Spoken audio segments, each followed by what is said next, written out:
Let me tell you something, right off the bat, never in my life did I think I'd stand in the middle of my own $1 million home and watch everything I believed about family, trust, and what really matters just fall apart and rebuild itself, all in one afternoon. You ever have one of those moments where you realize you've been the one asleep at the wheel? Yeah, that happened to me. And it all started with a party that should have been nothing but smooth sailing rich folks, fancy snacks, polite smiles. Instead, I got a front row seat to what real courage looks like, and who actually had my back. It was my sister-in-law, Victoria, who kicked things off, loud enough for every guest to hear.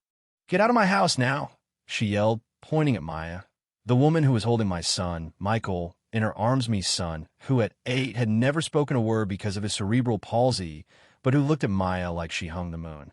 Victoria was on a roll accusing Maya of going through my office drawers, suggesting she'd stolen who knows what.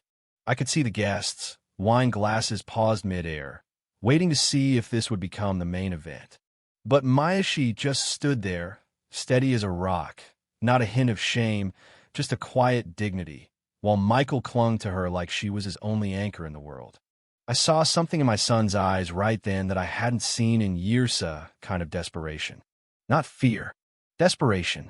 And it broke me a little, right there in front of everyone. So, yeah, I stepped in, probably for the first time in too long. I told Maya to come with me to my office, left Victoria to play hostess. In that room, away from the drama, I opened the very drawer in question. Inside, just Michael's art, bright, intense colors, the kind of thing that makes you stop and actually look. Did he make these? I asked, and my voice cracked because, God, I wanted it to be true. Maya nodded, told me she'd adapted his brushes so he could finally use them. And get fished used red that day, a color he always avoided. That hit me hard, because red was Rebecca's favorite late wife, Michael's mother. I hadn't realized how much I'd been missing the little signs that Michael remembered her, that he missed her too, even if he couldn't say it. Let me back up a sec. See, Maya had been with us for just 3 months after a parade of nurses and therapists who never lasted more than a few weeks. When she first showed up, she didn't care about impressing me or Victoria. She got right down on Michael's level, looked him in the eye, and called him champ. He lit up for her. It was like watching sunlight break through after a storm. But Victoria, she never trusted Maya, not because of her credentials or her methods, but for reasons she'd never say out loud. "We have to think about the family's reputation," she'd whispered, looking at Maya the way you might look at a stain on your favorite shirt. And still, despite all that, Michael changed. He started making eye contact, smiling, even making noises that sounded a whole lot like laughter. Maya understood every bit of it, as if she spoke his language. I realized, sitting there with her in my office, that I hadn't just been absent emotionally, I'd been letting someone else's prejudice call the shots under my own roof.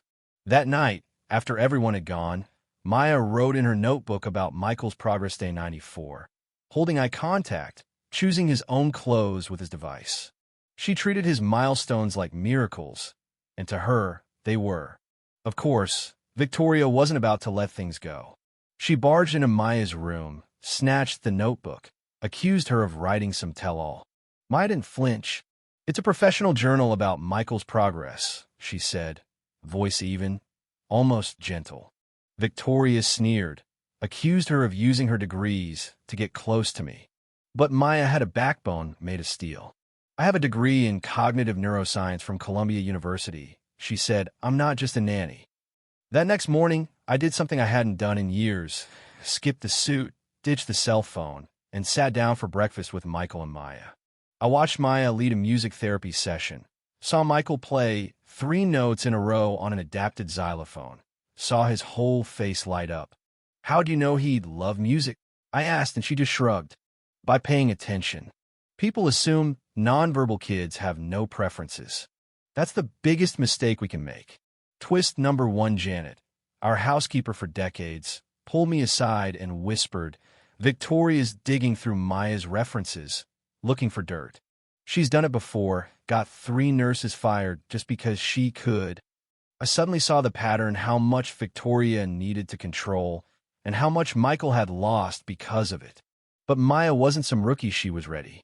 I later found out she emailed Professor Whitman that night, asking for documents, saying the situation was escalating.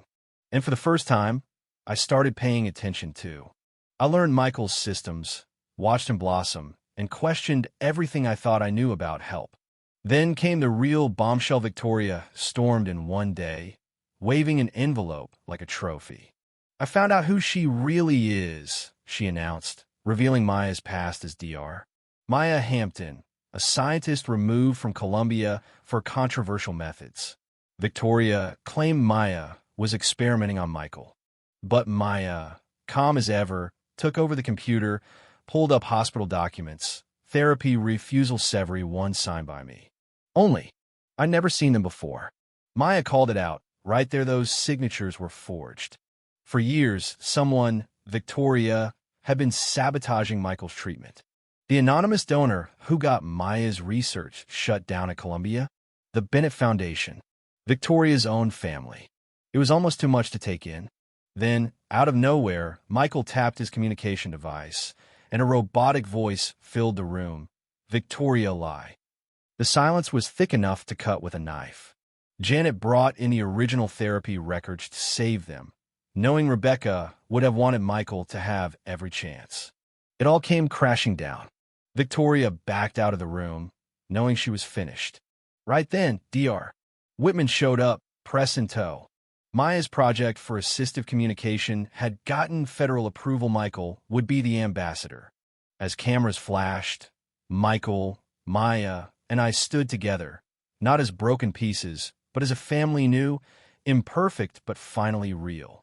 And you'd think I'll be the end, but life's funny. Victoria tried to sue for defamation, lost, and vanished to Miami.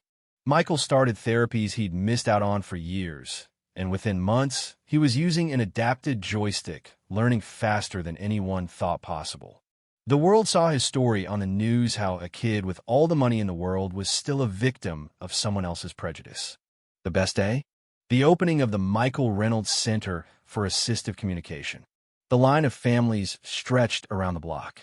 Maya gave interviews in her crisp navy blazer, said it was never about recognition, just giving a voice to the silenced.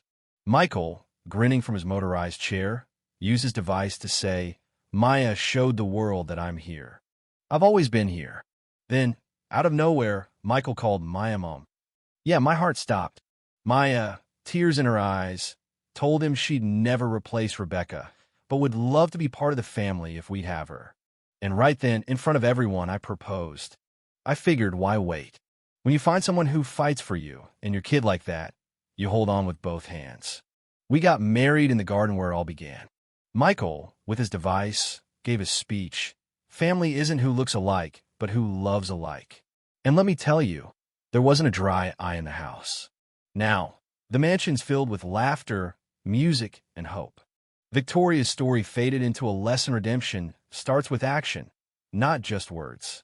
Michael's journey pushed lawmakers to change how kids like him get help, inspired thousands, and reminded everyone that sometimes the real miracle is seeing what's right in front of you.